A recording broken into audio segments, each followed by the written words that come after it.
নিউজিল্যান্ডকে knock out করে দিয়ে আফগানিস্তান সেমিফাইনালে যাওয়ার আশা বাঁচিয়ে রাখলো।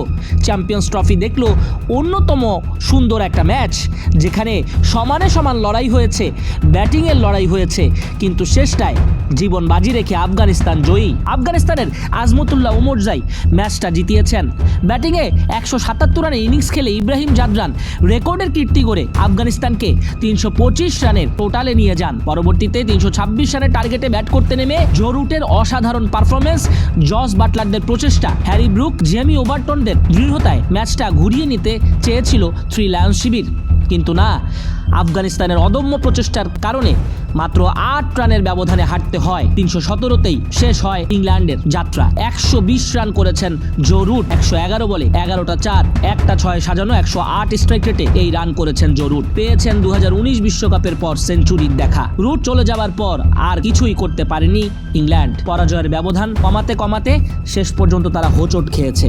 রুট ছিলেন শান্ত, অনবদ্য, একের পর এক জুটি গড়ছিলেন তৃতীয় উইকেট থেকে।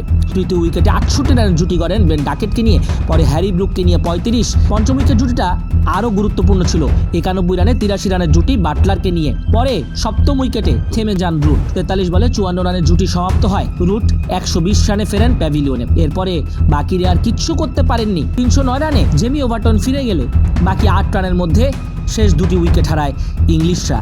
49.5 ওভারে উল্লাসে ভাসে আফগানিস্তান। এই আফগানিস্তান অদম্য। ইংলিশদের বিদায় করে তারা রয়ে গেল টুর্নামেন্টে। এই গ্রুপে অস্ট্রেলিয়া, আফগানিস্তান, দক্ষিণ আফ্রিকা আছে সেমির দৌড়ে। তবে জস বাটলার ক্রেডিটটা দিয়েছেন ম্যাচ শেষে ইব্রাহিম জাদরানকে। 177 রানের ইনিংস খেলার পর এমনিতেই ভাগ্য দুলে যায় তাদের দিকে।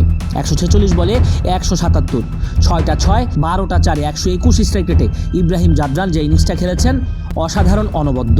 এছাড়া মোহাম্মদ নাবি, শাহিদিরা এই ম্যাচে জ্বলে উঠেছেন, আর যার কারণেই আফগানদের এই ইতিহাস। ইংল্যান্ডের জন্য দুঃখই লাগে, এই ইংল্যান্ড 351 করেও অস্ট্রেলিয়ার বিপক্ষে হেরে যায়, আর এবার 317 করেও তীরে এসে পড়ে ডোবে মাত্র 8 রানের জন্য। আসলেই দুর্ভাগ্য ইংলিশদের।